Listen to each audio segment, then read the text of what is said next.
Hi, everyone. Welcome to today's session on mastering modern convenience retail. I'm Brad Mitchler, the Vice President of North America here at LEAFIO AI. And at LEAFIO, we've been working on retail automation across the supply chain and merchandising process and groups for over 15 years. Our team contains the experience of more than 200 implementations with retail chains across the world for successful optimization projects. And today, the goal is to kind of share that knowledge and experience in this format with our audience. And so we're really excited. With me today is Jack Larson. Jack? Hey, Brett. Thanks for having me here. And my name is Jack Larson, and I'm retail automation specialist.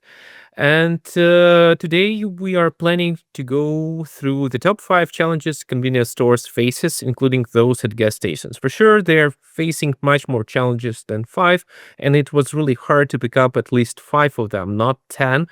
But I hope we can have really great discussion about AI technology. Smart strategies can help and influence on all this stuff. That's why I think it would be great time. Yeah, hopefully we'll have fun. I definitely agree. There are probably way more than 5 challenges in the convenience store space for the retailers that we're working with, but we narrowed it down, and I think we've got some 5 good topics to talk about. So let's jump in. The Yeah, first challenge. by the way, can you Yeah, share like the portrait of USC stores, like to understand more like yeah, about what locations we are planning to talk about? yeah. That's great, Jack, for sure. So convenience stores certainly live up to their name, especially here in the U.S. They're quick stops, right? And so the average C store is about 3,000 square feet compared to these larger supermarkets or grocery type chains that are more in the 40,000 plus square foot range. And this means retailers have to make, every square inch, every square foot really matter for them. And I think this is the first challenge we want to talk about is how do we build an effective merchandise strategy in such a limited odd space that are these convenience stores. Um, Certainly, customers when they walk into these places, they want to see the right choices fast, right? They don't want to see endless choices, odd things. They expect sort of the staples. When I go into a gas station, I'm grabbing my water. I'm always going to grab peanut M&Ms for my kids, and I sort of know exactly where that stuff is, right? But at the same time, we also see a lot of regional specialties in terms of curated sections based on where these locations are. It could be craft beer or other local providers. I think this is really starting to drive a lot more traffic for these retailers. And so I think the challenge around merchandising and using the space is really, combining and balancing these core staples, these core products that we know and love with these local or regional specialty products. And Jack, I'm sure you've seen this everywhere you've worked, but with retailers, but the space is odd, right? It's small, it's packed, it's cramped. Oftentimes we're, not working in a perfect square or rectangle, but these are stores that are carved around pillars and corners and odd nooks, odd shelf spaces, so on and so forth. And that really complicates, the layout and the planogramming of stores. Am I right, Jack? I mean, is this a big challenge that you see when working with retailers around the world and in the US? Yeah, for sure. And I'm really happy that we touched like and starting like from this challenge because for sure assortment and shelf management here like this is the main point where all retailers are starting like what to buy, what to present to your clients. And for sure like here like modern software steps in, and for sure if you have some AI powered tools that can help you to manage all this stuff and analyze SKU performance at a granular level by location, by supplier, by margin, it's really important to have. And also, like these tools can flag sales drivers without slow movers and suggest profitable swaps. Because when you have really small store location, it is really hard to understand what assortment you want to go with. I have really great example like from our clients. For example, Viada Baltia, they digitized more than 3,600 planograms across 93 stores. Can you imagine how many work was made manually by them in the head office, and they were carrying like tons of people who were trying to build these planograms, and not just to build it from the scratch, but to manage and work with that. That's why AI tools can help to maximize like not only shelf productivity, but it can decrease also like labor costs that is happening with you. Yeah. Yeah, and there's also sort of a lot of odd products. I mean, if you think about water sales, like, in the summer, obviously, we're selling a lot of water. We can't just store full pallets of water in a lot of small space, so we have to be, creative and locate, hidden storage opportunities in places like under counters, outdoor fridges, secondary displays where we can manage these items, Jack. Yeah, and here I totally agree with you that replenishment logic also prevents overstocks, because when we are talking about Mm, squeezed place and limited area that you have on your store locations, for sure you are facing the problem that you don't have big backroom where like warehouse, like where you right. can carry all the stuff, and this means you would be putting all the products like on your floor. And here, like if you have tons of overstocks or the products that are not selling or like not correct stock for correct products, it influence on everything that's happening in your store location. And let's take Baltic Petroleum. This is another gas station that they Okay. cut overstocks by 50% simply by centralizing stock visibility and automatic replenishment with our AI powered software. Can you imagine? This means like people can walk in their like gas Right. stations easier, they can find products easier, and this influence a lot. Yeah, I mean, it's one thing. Obviously, it's great to cut overstocks, but you don't think about the ancillary benefit, which is really making your store more beautiful, more accessible for the customers that are walking through the door. I think we've all had the situation where walking through a convenience store, we trip over some, overstock inventory on the floor, and we're kind of walking around this stuff. And so this is really a problem, and part of the complexity that happens around these overstocks. So that brings us to sort of our next point, Jack. Since we're talking about inventory, and I think one of the major challenges that we see in convenience stores is, decentralized inventory and shelf management, right? And if you think about the U.S. alone, there's over 150,000 convenience stores in the U.S. About 80% of that is tied up with gas stations specifically.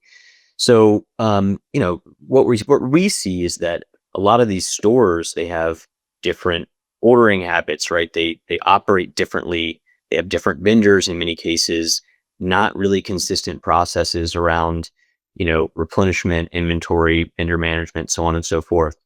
Um, do you see that with the customers that you're working with?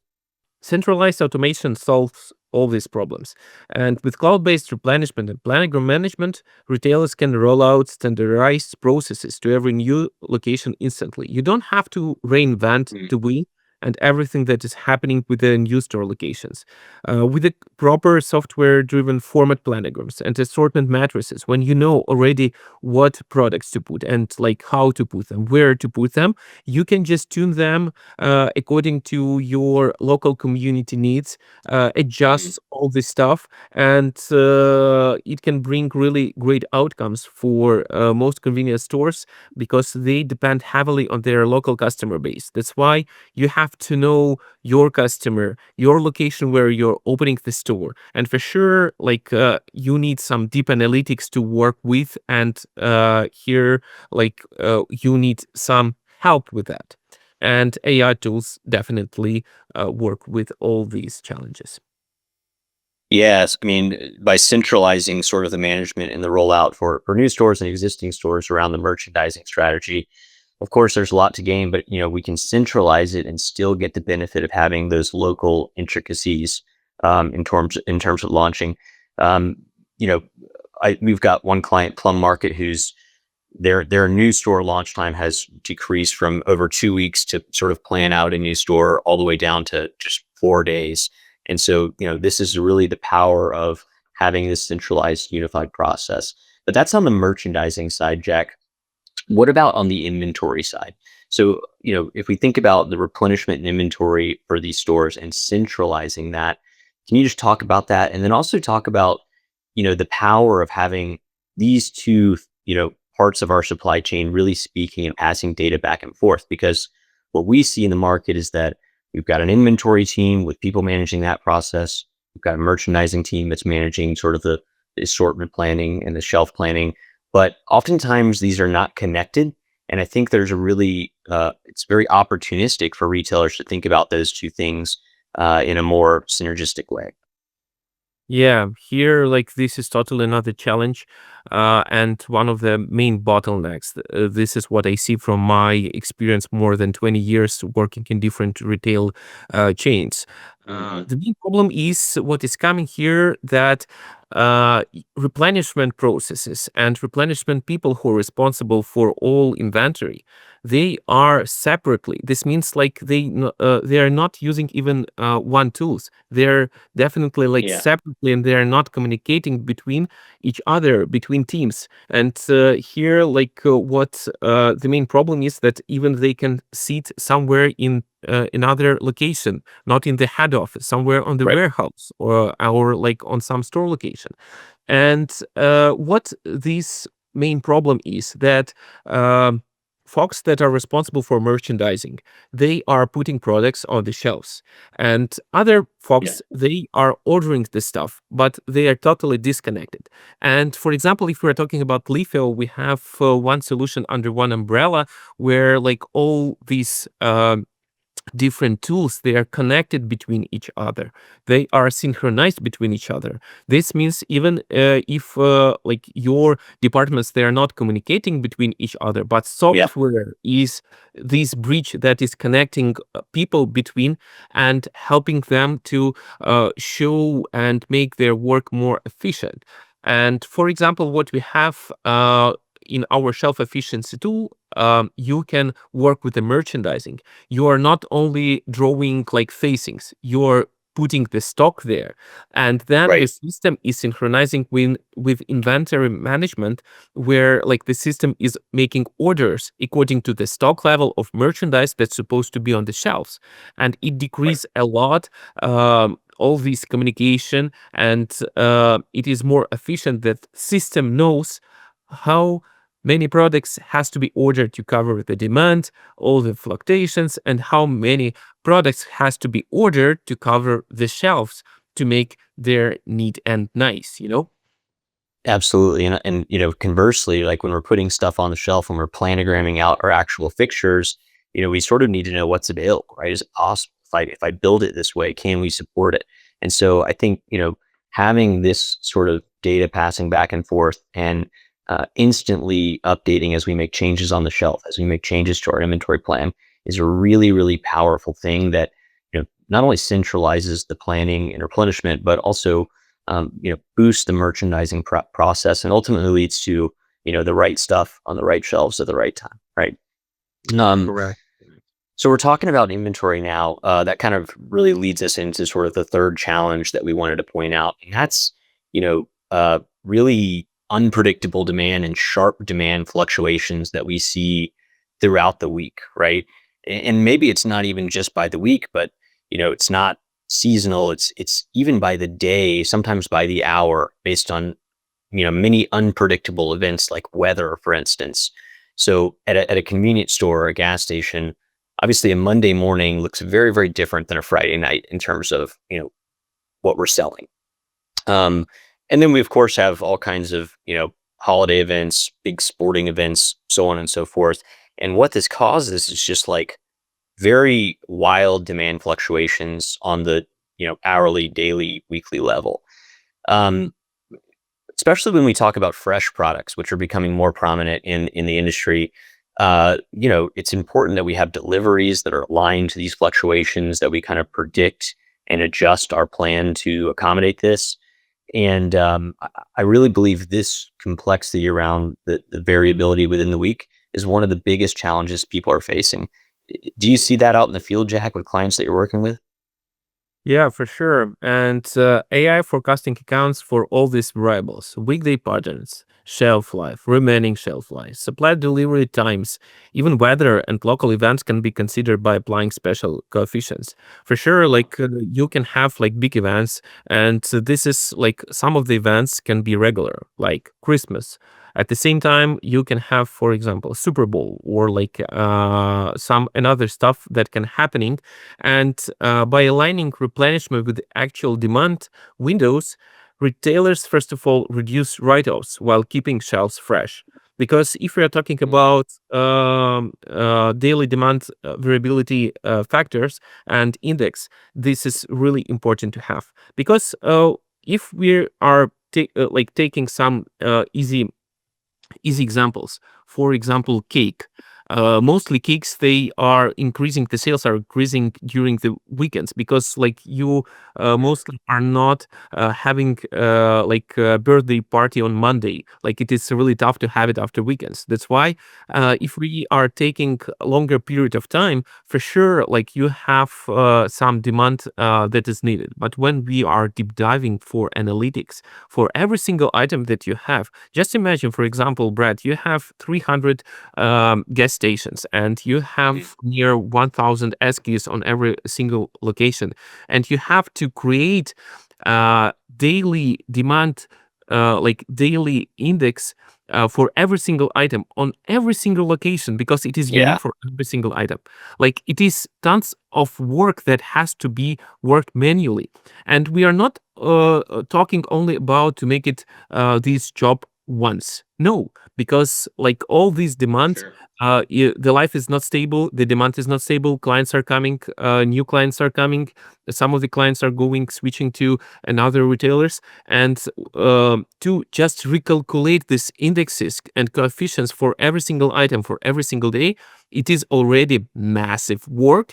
And here, for sure, AI tools and machine learning is coming and helping you to manage all this stuff. And this means you can focus on more strategic things, and you know that you have backup of AI that can help you to manage all of these. Yeah, so you're saying, I mean, for these, obviously we have some known demand fluctuations like Super Bowl and things like that, which you mentioned, but for the more unknown things, the major heat wave that happens in in the cooler season or something when we're really not expecting that sort of demand, does that index, that variability index in the way that we're using AI to plan, forecasting and replenishment, can we really sort of counteract and be resilient in the face of a massive heat wave, for instance? Oh yeah, forecasting demand. This is like a cake. You have different layers. That's why we are going from the very beginning. This is on daily demand that can be changed on every store location for every single item. But then when we are trying to watch all of this stuff from helicopter view, this is what we are calling seasonality is coming. And seasonality can be Right. like big one seasonality, for example, when the seasons are changing, like summer or winter or something like that. At the same time, we have different influences. You have barbecue season, and barbecue season can start in May, or like it can start in late April. And if you are late with all these products that are presenting on your store location, you're out. Because if I want to buy some barbecue right now, because I have like some warm weather forecasted, and I will go to another retailer. And what you're facing, first of all, you're missing sales, and the second Yeah. thing, you have overstock. And then to sell this overstock, because you don't need barbecue during Christmas, you need to decrease your margin, decrease your price, go with clearance. And now you are trying to catch up like the sales that already gone. And this is really important to have correct product at the correct time with the correct price and with the correct promotion for sure. Yeah. Yeah. I don't know. Barbecue at Christmas sounds pretty good to me. I'm not sure. I'm not sure I'm picking up what you're putting down there. I would love that. So we briefly touched on this in sort of the last bit there, with fresh goods, but I think the next major challenge is managing these fresh and ultra fresh, ready to eat type products, and across the industry, across C stores in the U.S. I think 70% of retailers are now saying fresh goods are or food service is really key to their profitability. So this is growing all the time, right? Maybe not so much 10 years ago, but now if I walk into a gas station or a convenience store, I know that if I need to grab a snack or something fresh, it's probably going to be, or hopefully going to be available for me. But these products, like they're infinitely harder to manage, right? They carry a lot of risk. They've got short shelf life, irregular demand. We even have to deal with like food safety requirements and things like that. So if we get it wrong, it's bad, right? Worst case scenario, we've got a bunch of overstock and we've got to write off fresh goods, which is horrible. And then, on the other side, if we don't have enough and people go into the store and they're expecting something, we're losing sales due to not planning for that. So how do we deal with that, Jack? How can they really manage these ultra fresh and fresh goods? Oh, fresh management. I really love this topic because here, like, really good AI tools and software really shines. Yeah, Because, like, you cover all these algorithms and, expiration dates, supplier slots, because the suppliers can deliver in the morning, during the day, during the night, and this can influence a lot. For example, if you have remaining shelf life just 1 or 2 days, because, like, here, like, hours counts and demand patterns, and to keep all these orders lean and accurate, this is a where, like, AI powered algorithms should be and must be accountable for all of this. wow. I have really great examples of Baltic Petroleum. This is one of the gas stations retailers, and with our, like, tools, they cut sandwich write-offs. Just be careful with the numbers, from 11% to just 1.9%. Like, Wow. this is really huge decrease of the write-offs, and this is not really small improvement. And it is not only about write-offs that is happening. What else it can influence? Just imagine, like, they have right now, for example, their sandwiches fresh, and they have them because when you are coming right now to the gas station, you are not coming just to fill your car with the gas. No, Sure. you want to have some extra services. You want to have fresh sandwich. You want to have your coffee. And when you don't see on the shelves the products because they were like they have write-offs or they have like incorrect stock, what you gonna do? Like, you will go next time to the next Sure. other gas station. Right. And here we are talking not only about write-offs, we are talking about losing your clients. And this impact is really huge, honestly saying. Yeah, absolutely. I mean, I think you're right. Like if we think about gas specifically, like gas is a commodity. So I can go to any gas station and sort of get the same service or similar service in terms of getting gas. And even some of the staple products, right? These convenience stores, I know when I walk in, they're all going to have the staples. I can always grab, the main things that I want, the M&Ms or whatever. Um, so what's really differentiating and bringing customers through the door and back through the store is, you know, um, obviously the availability of some of these fresh goods along with some of those regional aspects that we talked about earlier. And so to the extent that those are stocked out, you're totally right. I might just go down to the next one if I don't have it, and start purchasing there because they have a better selection. They've got more of the right inventory at the right time. And so this is again not just about overstocking or, having lost sales, but really losing customer loyalty as well, which is a major problem. I need you to come down to Atlanta, Jack, to consult with my local corner store because every day I stop by after dropping my kids off at school to grab a chicken biscuit. And many days it's not available, and so I think I need to have you have a special trip down here to get that all worked out for them. This is not that they're not just losing sales here, but it's really impacting my day, which is vastly important. Yeah. Um, so let's talk about our fifth and final challenge here, which is, planning around promotions and promotional planning. Just like fresh goods in the use of fresh goods is increasing in these C stores and gas stations, promotions are as well. And, they're really crucial traffic drivers for a lot of these stores. And if they're not planned for and tracked properly, in some cases it can really backfire having a promotion, right? So it's again, it goes back to loyalty. Customer who wants to go in and get a promotion. If it's not available, it's a big problem from a loyalty standpoint. How do you deal, or how are you seeing retailers deal with promotions and the increase in promotional items that we've seen throughout the years? Yeah, here like AI powered promo planning tools integrate with the promotional calendars into ordering systems and forecast demand spikes and adjust replenishment automatically. That's why retailers can keep shelves full during campaigns without droning in unsold leftovers. And I want to break these like in details, because when we are talking about the promotions, we are talking about not only to have the products during first days, because you, for example, if the promotion starting from the middle of the week on Wednesday or Thursday, you don't have time to come there. And honestly, like when I'm coming to the retailer like with the promotions, and I know that I'm coming, for example, on Sunday, I can make a guess 50-50% if I can find this product or not. This means like everybody trying to come for a really good promotion in first days, because they know Sure. that it would be sold out.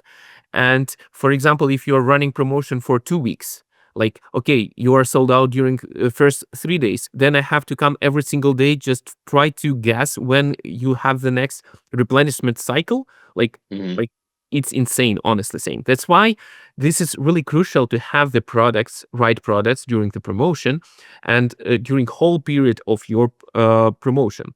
And at the same time, this causing overstocks, because if you are deciding to order a lot to cover all these demand that can happen during these 2 weeks, for example, then you're facing overstocks. And what you gonna do? Like all people already bought these products with a discount, and usually this discount is covered by your vendor. And after the promotion, when it ends, everything, all your clearance stuff would go from your margin. And also, you need to have more space on your back room to carry all this stuff. And Yeah. if you are taking all these like math on one basket, you can realize how huge like you can lose and invest and not to sell, or like go with the impact from the clients. Yeah, I mean, it's an incredibly complex thing to plan for, right? Because it's not just, you know, hey, we're going to have a promotion. Let's get some more stock in. Like, you really have to pre-plan to make sure you've got the right amount of stock based on the promotional price that you're choosing. And I know, this is where machine learning and AI can play a role, because it can look at the prices from the past on similar SKUs or that SKU, look at the elasticity and really forecast quite accurately sort of the amount of sell through that we expect based on our promotion. And then at the back end of the promotion, it's hugely important that we're left with the right amount of stock at the end of the promotion. So we're not overstocked, right? And we still have some stock for our regular, going back to regular sales. So, on the front end, on the back end, from a price standpoint, these promotions are highly complex, and having software and AI that can manage that in an automated fashion is really invaluable. And I think we've seen that across the retailers we've worked with. You know, and this is not a problem at like one store. If I've got 300 stores, as you mentioned, 1,000 SKUs, maybe I'm running 5 or 10 promotions at a time, and those could be different in different regions or store clusters. I mean, the complexity is immense. And I think, for me, that really presents a larger theme and a larger topic, which is maybe sort of another challenge, a bonus challenge. Maybe we'll go to six now, Jack. But it's the lack of automation and human bottlenecks to manage all this processes, not just for promotion, but for forecasting, replenishment, planogramming, and managing the assortment across a large landscape of, the retail footprint. There's just so much manual work going on, and it's really complex across the number of SKUs that we're managing. So how do we do it, Jack? How do we really drive automation and create productivity within the groups that are managing these items? Oh yeah, this is really great point, Brad. And the reality is that manual processes that is happening in daily life of category manager, of retailers, of commercial department, this is spreadsheets, guesswork, really good decisions. And this is like you, when you're not working in retail, you cannot even imagine how massive and huge these daily tasks that are happening every single day. Because if we are talking about like orders, like planograms, promotional calendars, like merchandising, like all other stuff that can happen, you have to wrestle with your logistic guys, with your marketing department, with your boss that is pushing you where like about your assortment decisions. And it is really massive. And without AI powered automation, like it is really hard to manage all this stuff, because like you're running from one fire to another fire, Mhm. and you are not planning in advance, and you cannot manage. And if you want to be really the boss of everything that is happening like on your site, you have to need like you need to have all the tools and that can help you to automate all this stuff and take it out. In this case, you can go with some strategies, some tactics. You at least have some time to go to your competitors, because when you are just close inside all your stuff, you cannot see what is happening outside, because competitors influence like some new items that can come, like some new things that are happening, some new tools. And when you're out of that, another retailers can go with. And this means you have to be competitive all the time. And you need to compete not only with yourself, you need to compete with others. And for sure, here you need definitely good software can help you automate, digitalize, and make your work smooth, fast, and efficient. Yeah, I think there's a you know we're doing so much manually right now as businesses and the retailers we work with, and I think if I look out into the future and what we're building and doing with clients around AI and automation, I want to really paint the picture of automation at the end-to-end point for these retailers. I'm automating my forecast at a very, very high level. I'm automating the replenishment with all the complexities of fresh goods and delivery schedules and those things. I'm automating the assortment and what is actually provided and what we want to be placed at each store, right? Based on real data, real machine learning algorithms. And then ultimately, I'm all the way down at the planogram level. I'm automating what's going to go on the shelf where, based on sell through, margin, profit, so on and so forth. And if you kind of put all those things together, you really start to get a sense of what the retail supply chain is going to be like in the future, and how um, sophisticated and productive it will be as we add in automation around AI. Thank you, Jack. So that is it. That's our 5 challenges, and then I threw in a bonus challenge at the end. So we really had 6 that people are facing today, and that's limited space, right? In these convenience stores, these gas stations, decentralized operations in terms of inventory and merchandising, demand fluctuations throughout the week, managing fresh and ultra fresh products, and then managing the chaos of the ever increasing promotional environment that we manage. The good news is, folks don't have to do this in the way they're doing it today, right? They don't need a separate tool to manage each one of those things. Platforms like ours, like LEAFIO AI, it's an integrated, all-in-one solution that end to end will help manage all of these different challenges and really hopefully make those challenges into opportunities so that we can scale our business faster, grow our business faster, create more productive people in our organization by managing inventory, assortment, shelf, promotions within a unified platform. Jack, you work with retailers every day, implementing and consulting around these solutions. What are the outcomes that you're seeing retailers produce? What's really moving the needle with them as they go down this path? Yeah, I have some numbers, and it would be really great to share with you. And the main goal is, first of all, to change your mindset, and to change your steps and your how you're going with your business from reactive firefighting to proactive data driven retailing. And this is really Yeah. important. Let's pick up just one point, and right now I'm talking about inventory management. I'm not taking all other modules that can help you, like assortment, like shelf, like loyalty, and all this stuff. Let's take only one small piece, and this is inventory management that is responsible for replenishment and ordering. And Sure. I will bring some numbers from our clients, and they boost product availability up to 6.2%. And honestly saying, it translates roughly into 3% of sales increase. Just Wow. working with product availability and proper ordering and replenishment process. And here is the connection. When you're working with your product availability, it influence on your sales. For sure, like one of the main points, like what products usually are out of stocks. This is fast movers. This is category A. This is the items that are in high demand and people are trying to find it.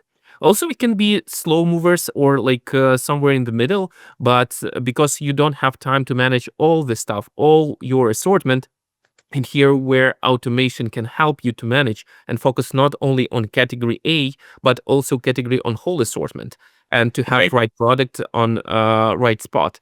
At the same time, this client, they like their inventory turnover jumps by 21% and operating costs, like it decrease near 3% of labor cost in total.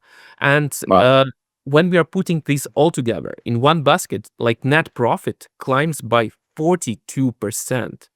42%. Like over Unbelievable. 3 years, like that means ROI of more than 1800% after implementation the solution. 1800%. Like this is really huge impact on the sales. And when we are Yeah. trying to make the comparison, for example, the results that they have, that they made with us, it can be relevant if they open 14 new store location with investing huge tons of money Yeah. for like in labor cost, in construction and all this stuff. They just were managing what they have in proper way with Yeah.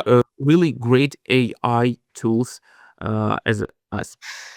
Yeah. Wow. That is truly, tremendous results. And I think, as companies are thinking about this, like you said, I've got my current retail footprint. Like, what can I get out of it? How much more can I get out of my current business?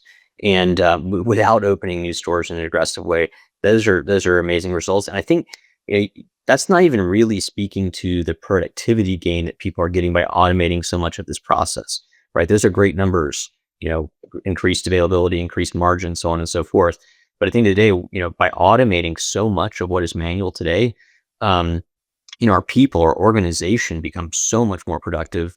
They're not, doing a lot of data analysis to try and make decisions around assortment or inventory or shelf, but they're really looking at the bigger picture and adding values in a much more strategic way, which has tremendous benefit to the business as well. Very cool. Well, thanks, Jack. I think we're done. I had a great time. I hope you did too. Um, if you're listening and you're curious to see how this works in action, how it would work for your business, please request a demo. Reach out to us. We'd love to talk to you about what our solutions do, what we're doing with other clients, and ultimately what we can do for you as well. Thanks, Jack. Thanks for tuning in, everyone, and see you next time. See you guys.